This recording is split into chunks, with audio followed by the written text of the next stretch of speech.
Hari ni Aish nak beli hadiah barang baby untuk Ellie dan Fahmi. Kat mall ni banyak weh pilihan kedai barang baby. Tak tahu nak pilih yang mana satu. Nampak tu ada Anakku, ada Chico, Recaro, Mothercare. Tak tahu nak pilih yang mana. So kita beli kat sini lah. Jom ikut Aish. Paling penting kena ambil shopping bag dulu. Boleh start shopping. Nak beli apa yang korang? Banyak weh pilihan barang baby dekat sini. Tengok ni, botol susu pun banyak pilihan. Tak tahulah brand apa yang tengah famous sekarang. Ini macam comel warna pink. Tengok ni. Ini contoh dia guys. Cantik kan botol dia. Tu kita ambil ni satu. Wah, skincare baby pun ada. Pampers pun ada. Uish, ubat gigi pun ada. Untuk baby punya gum. Ambil ni satu. Ini. Ambil ni satu lah.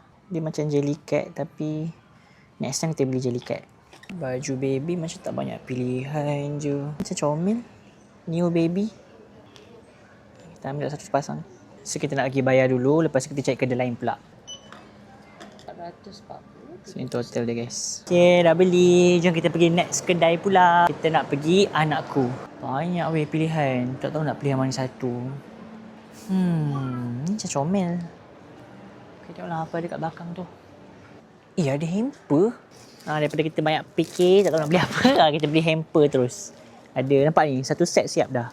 Ada baju, ada kasut, ada topi, baju lagi, lepas tu ada kasut, ada baju lagi, seluar. Lotion pun ada.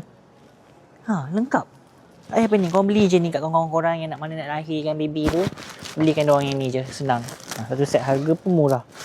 Okay, so jom kita pergi bayar. So ni price dia. Okay.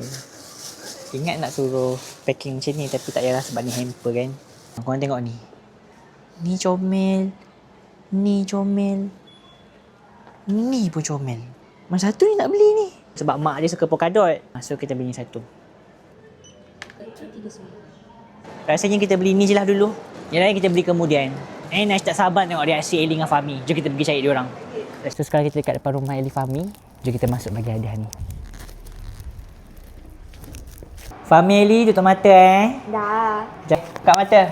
Surprise. Wow. Hadiah untuk Ellie lah. Bukan untuk korang, untuk Ellie lah tau. Thank you Daddy Ash.